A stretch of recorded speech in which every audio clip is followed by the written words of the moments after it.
see specifically what that is, but we're good now. we're good now. We're live. Everything is still active. We're live on Facebook. We're live on YouTube. We are live. So today is what, November 20th? The day before, the week before Thanksgiving. I am Ryan Dunstan with East Main Street Insurance. As always, I have my colleague, companion, Chris Kamara with Cobalt Insurance. And Chris is on the road today, so I've been traveling this week. Yeah, I'm in a little business center in the hotel at the moment. Yeah, you're out shaking hands and kissing babies and booking policies and trying to do what we can. It's been a pretty crazy month. I know it's been the same for you. Yeah. Can you hear me okay? Someone on my last web call, they said that they couldn't hear my voice. I can hear you, but I'm going to turn my volume up as well. Okay. Yeah. And that's much more clear. Okay. Sounds good. Chris wanted to bring up some topics. I wanted to bring up some topics. So here we are chatting about what's new and happening in the insurance industry or insurance, home insurance kind of model. Chris, you wanted to go over rate filings. You wanted to go over the California Fair Plan and their wildfire hardening discounts. I'm just going to flip to that one slide I was able to create again. I apologize. I've been on the. Yeah.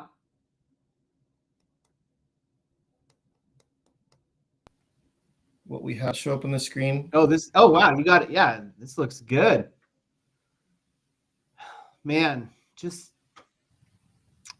I don't have my multiple screens today, so I'm working off of one, and making it a little more difficult for me. We got to get you a little pocket travel screen so you. I have one. I didn't want to take it with me. I was packing light for this trip. Nice. So you wanted to go over the Fair Plan news, availability. It's after. Well, that was a shocker this morning. I'm a little disappointed with that. Oh my gosh! Yeah, I guess we'll have to go through that afterwards because it was a little disheartening to hear that. I mean, I guess that you don't rely so much on Fair Plan, and this is what they do to you. So yeah, and I guess we should go over that now instead of hinting at what it is. So my communication to my clients with the California Fair Plan was specifically that effective November 15th, which just happened, they can apply for granular discounts on their policies. And the Fair Plan this morning sent out an email and said, no, it doesn't work that way. It's only for new business written on or after November 15th that you can apply for the granular or any renewals that happen thereafter. So right. If I had a client earlier this year that wrote a policy and now wants those discounts, they can't get it into their renewal next year. So yeah, what I can see happening is that at that 30-day mark before they come up for renewal, hopefully the system will be prompting them to allow them to make that renewal discount eligibility. I'm not sure. Mm-hmm. I mean, I still don't even see it. I see it now for applying for new business, but I do have some things that are coming up in December. So I'm going to go back today and see how I can remarket or reapply for those now that we're in even that 30-day time frame. Yeah, that'll be an endorsement, right? I mean, yeah. I see the buttons when I go into the system, but I'm not able to make any changes. So maybe you'll have some, because I haven't looked at anyone that's renewing after November 15th yet. Okay. You don't have anything coming up in December? I do. I haven't done it yet. Oh, you're on the road. You're on the road. I get it. So yeah, that's what I'm going to do today. Look and see how that works. I'm going to cross my fingers for the best and hope that it's going to be eligible. But yeah, it's super disheartening just that, we should be able to, they passed the law. We should be able to help the clients, but good old Fair. It would have been better if the communication were more clear. I think that at least would have been more understandable, because I wouldn't have communicated to my clients that this discount's available, fill out this form, and I'll start working on it as soon as November 15 transpires, and then we can't do so. Well, So And now what I've got to about go back and communicate to kind those of that have like sent even me. what I brought up in our group, like you can't even go on to Fair Plan site and find that form. The only form they Mhm. have on there now in the broker section is the tier discounts. So Sure. Yep. it's so new, it's going to take them time to make the adjustment and update Yep. things. And we'll adjust as we can with it and communicate what information we get. Yep. And then there's a lot of talk in our circles about, inspections. And I think there's some carriers that are more picky, I guess is a good word, and others that are more specific in what they're looking for. I know Yeah. there's a number of agents, including yourself, that preps the client on, make sure these things are happening, especially with the growing popularity of self-inspections or virtual inspections, where you take your smartphone and you log on to whatever their website is and do the inspection yourself, right?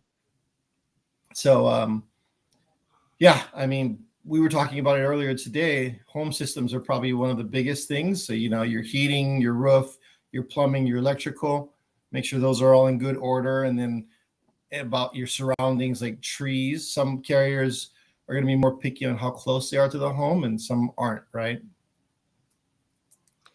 Well, not only that, but I think just having the pictures ready. So even if you don't know what you're looking at, you're giving it to your agent so that way they can verify it, look at it, and give you that prompting question about the distances, like you're saying. Mhm. So, Yep. I've got to build that into my process a little better. I've had very few inspections that have been an issue because we use virtual tools now. And I'll tell you, Google used to be great. And then, like maybe a year ago, they stopped giving high quality photos.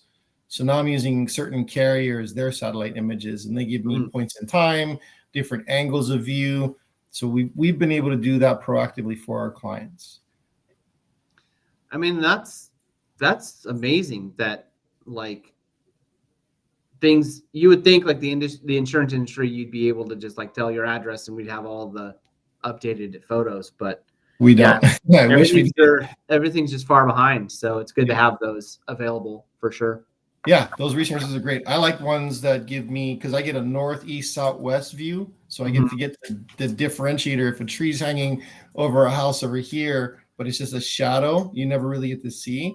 But the northeast, southwest, that'll let you see if the tree is truly over the home or not. Yeah. And then one of our carrier partners gave us an update on filing reviews, right? And I think that's the latest I've seen all year. Have you seen anything otherwise? Yeah, no, I haven't actually. I mean, normally it's pretty robust. And that would, just October, right? That you're talking about? Yep. Yeah. I think things are just still at a standstill because they don't know, or maybe they're still integrating it into their own systems. Like a lot of the, admitted carriers have the discounts already kind of pre-built in. So they've probably already done it, Yeah, like it's got to work its way through the system, right? So I know a lot of carriers took rate and renewals are coming. So we'll see what that looks like.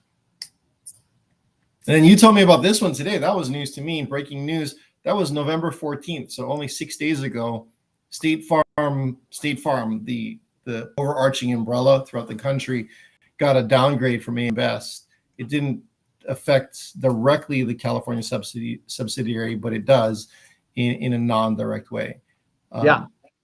I think it's just good to see that a lot of carriers' needles are moving and they're probably taking a hit because they're not writing business now either. You stop writing business, your premium and your cash flow is going to stop coming in. So, but you still are susceptible to risk across the entire nation. And I mean, that's the other thing too, is I think that was a large thing whenever State Farm moved out, is because of how saturated they were in the California market. So you cut off your cash flow and it's gonna start hurting you in a lot of different ways. So I don't know if I even said, and we were just chatting about it earlier, what the actual downgrade was as far as financial stability. I googled it, and I got an article like 5 minutes before we started the podcast. Okay. And it looked like they went from AAA to AA. So Okay. they're still very, very good. It's just, they're not immune, just Yeah. like every other insurance carrier. And a lot of it in the article said it had to do with auto costs. So claims, cost of repairs, things like that. That was a factor in this downgrade. So, but what is that? I guess I wonder what that billions is too, even though like it's A to AA. Let me see. Hold on a second. I forgot what the tier system is. Yeah, it's downgrade from A++ to A+. So they're still superior. And then from AAA to AA+. That's for State Farm Mutual Auto. Also downgraded. Yeah, you're looking at AM Best's website, just like I am, right? Their exact website. Yep. Let me see if I can put that up here.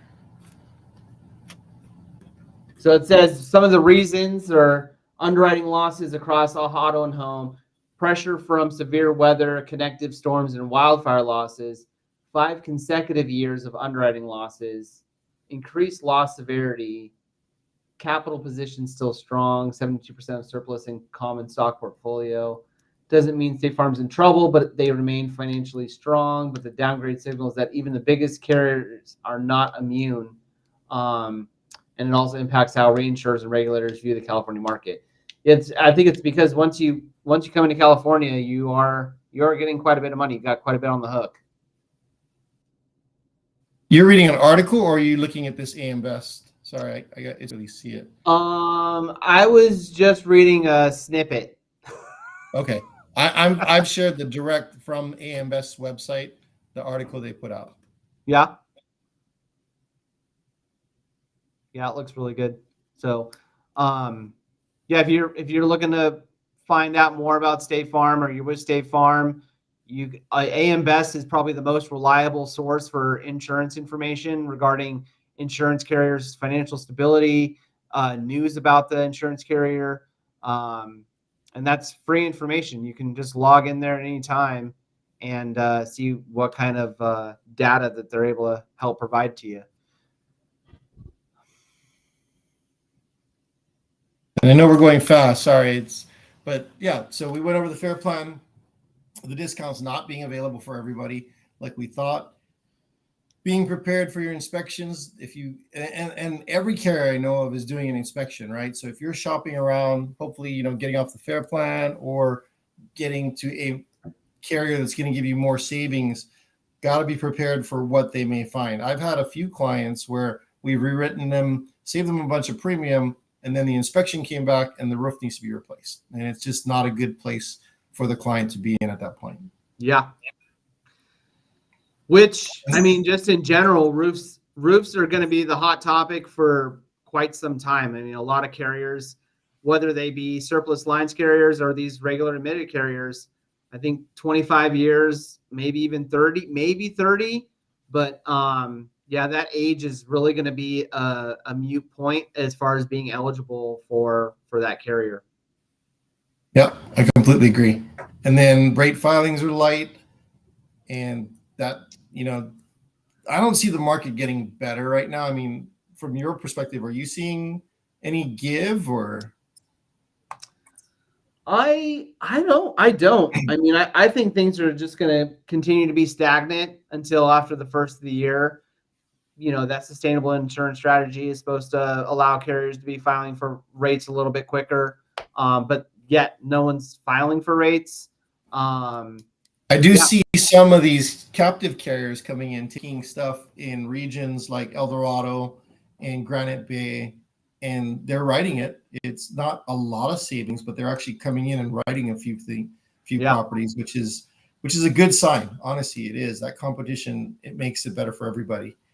But not a lot, not enough to make a big difference. And I think it just helps you be aware that other carriers are writing. Like, fair plan is not a set it and forget it kind of thing. Like, you need to continually be shopping it out, talking to your neighbors, finding out what is maybe re-entering the market. Because a carrier could file for rate and then effective 12/1 come back into the market, and the rates may be high, but maybe they're a package business company. So yeah, it's always be aware for sure. Oh. What? Oh, you're there. Sorry, it must have been my side. It froze. Oh, And then we haven't touched this yet, but winter prep, atmospheric rivers, and flood risk. It's so funny. Like in Elk Grove, I'm quoting a number of homes. I have one poor client. They shopped 4 different homes. Every single home had a claim from winter 22 to 23. It was when we had those huge atmospheric rivers. There was flooding all over that area. And a lot of it, affected the homes themselves. The wind picked up the roof tiles, got water in, got through vents. And who knows what this winter brings, but it's now time to really think about that. We're not raining a whole bunch at the moment, but these flood carriers, unless you're making a new purchase, and a lot of people don't know this, is you can't just say, hey, Chris, or hey, Ryan, I want flood insurance right now. There's a 30-day wait period for flood insurance. So if it's not a new purchase, you want flood insurance, you want to be prepared for the winter, now's the time to really start thinking about that and having conversations and getting quotes. and is the flood authority, is that open again? It is open again, yeah. So the Okay. NFIP, the public flood or Yeah. national flood program is open. The private flood carriers haven't shut down at all. And realistically, in most of the places in your area and where I'm at in the Rockland area, most of us are in flood zone X, which are considered the safest flood zone. So flood policy is maybe $500 a year, $600 a year. And those are the ones that are people that are going to be affected if we get another atmospheric river. They have no flood insurance, and all of a sudden they have, roof leaks, or I don't want to say roof leaks because that's going to be homeowners, but something related to that, right? Yeah. Yeah, just rising waters in general. I mean, I guess it just depends on your own risk and knowing what you could be susceptible of. And then that's probably why that flood, the X, like you're talking about, what is it, a Y? Like you can determine what your flood risk is. Yeah, let me find that. That's a good one. Hold on one second here.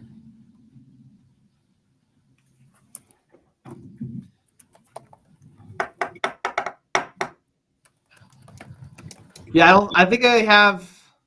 Geez, I think it's X One. and then X99, if I remember maybe correctly. one flood policy.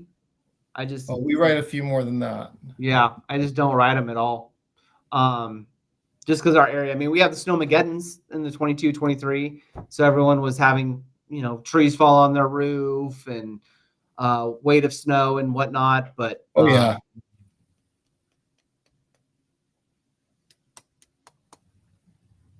All right, let me get this shared. Hold on a second.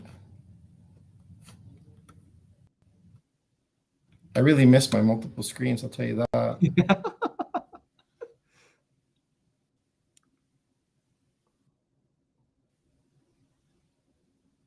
Did that work? Yeah. Cool. And I'm going to flip over since it's so small. Let me close out of here. So since you write it a bunch, where are you seeing that you're that people are kind of at risk at? I don't understand the question.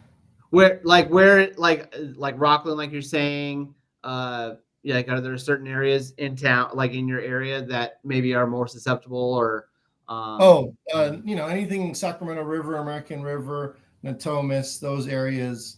The biggest effect though for flood and that storm in 22-23 was Elk Grove. There were portions of Elk Grove that completely flooded. Wow. Yeah, flood zone X. I don't see C. I don't know what that is, but flood zone X is considered the safest area. And then you get to the point where most of the time it's low to moderate right here. That's the lender isn't going to require you to have flood insurance. But A99 is kind of like right on the edge. And then everything else is going to require flood insurance. Wow. And then those have different deductibles too, right? Split deductibles, right? For what's that? For flood insurance? No, you mean for the property versus the personal property, the structure versus I personal mean, is property? it like earthquake insurance where you have like high, like 5, 10, 15, like multiple deductible options you can choose from? Oh, absolutely. Yeah. There's a whole range of deductibles you can pick. I think the default for my carriers when I quoted is $5,000. Oh, okay. But the other thing to consider is, with private flood, there's loss of use, right? So if your home floods completely and has to be rebuilt, you can't live in it, or your bottom floor, let's say, has to be completely redone, you can't live in it. That'll pay for you to live elsewhere. I don't think homeowners is going to cover that, right? If the cause of loss is flood. No, they're not. Yeah, it's got to be the specific peril named in order for you to start having coverage. Yeah. So another thing to think about: if you can't live in your house, where are you going to stay for the time that it's being repaired? Right. And like I said, for flood zone X, that's like more affordable peace of mind, right? Less than $500 a year is what I've been generally seeing for flood zone X. That's definitely affordable, especially when you're taking into consideration how much damage water does. Most people Mhm. aren't really aware of it. Um, Yeah, yeah. I mean, let me take a real quick look. Hold on a second. Oops. Can you still see my screen? Oh yeah. Okay, awesome. I can't tell because again I'm on one screen. But let's see. 95959. That's Grass Valley. 5959 is Nevada City. Oh, Nevada City. Yeah. Let's see. Let's take this house right here. Maybe something a little lower on the price. Shouldn't matter. But I would, yeah, maybe look something towards the river. Nothing well, up I'm on the going to show mountain. flood zone X first. So Oh, this has got to be an X right here. So 1, 2, Red yeah, Dog Road. Red Dog is up on the hill. And it's super. We'll jump into carriers, flood carriers. We're just going to do a quick indication. Should take less than 60 seconds. Are you seeing my tab? No, you're not. Share this tab instead. Now are you seeing Neptune? Yep, Neptune, baby. This is private flood, one home.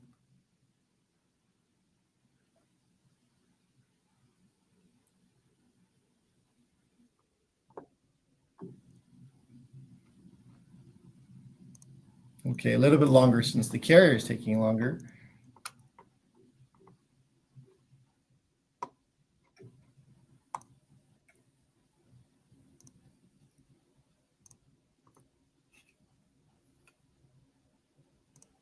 Okay, so we'll just leave all this alone. We'll say not a manufactured home, no prior flood losses. This is in flood zone X, so the safest, right? Yeah. You can see how it goes all the way up to V. That's probably coastal, like right on the water or over the water. Built in 1979, wood frame, primary residence, single family home. Let me just take a quick look. This is probably slab for the garage at least. Let's see if it's half and half. Maybe crawl space for the main Got to home. say crawl space. It's All right, probably not on a slab. So we just got to pick a couple of characteristics. A wood frame, primary home, single family. Let's say it's crawl space. Yep. And we'll do subgrade crawl space, just as an indication. Yep. We'll make it 2 stories. Covers the building itself for $250,000. That's your damage to your flooring, your walls, etc. Coverage your personal contents for $100,000. The default, like I said, is $5,000. Nice. And then you can put replacement costs for personal contents. And then this is the one I was really talking about. So it pays for portion of living expenses you incur, right? So if we put $10,000 of coverage on there, we're looking at $534.90. Like $40 difference. What's 50? Go up to 50.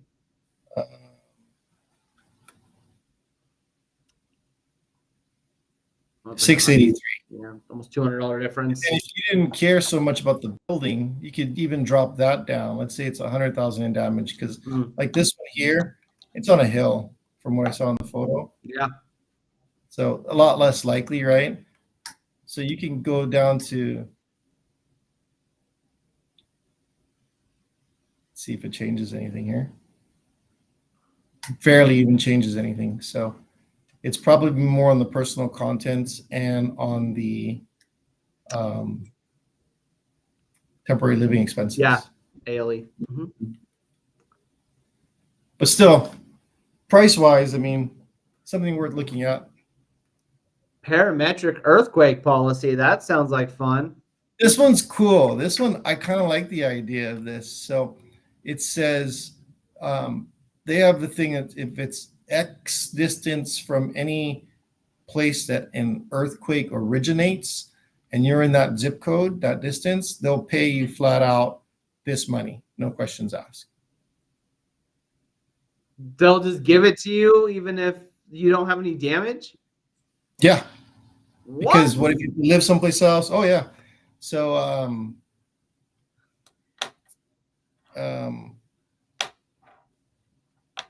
any quake related expenses, right? Got it. And then no deductible. And then that's not what I'm looking for. How does it work?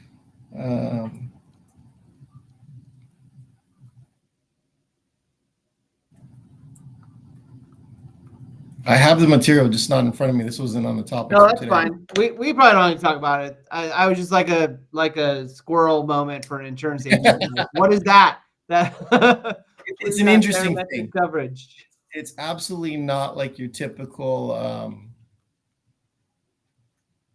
earthquake coverage. Uh-huh. Earthquake coverage, the way I look at that is it's catastrophic, right? Oh yeah. It's only catastrophic. Yeah, that's probably the only way to look at things. I feel like insurance wise right now, because most people are just.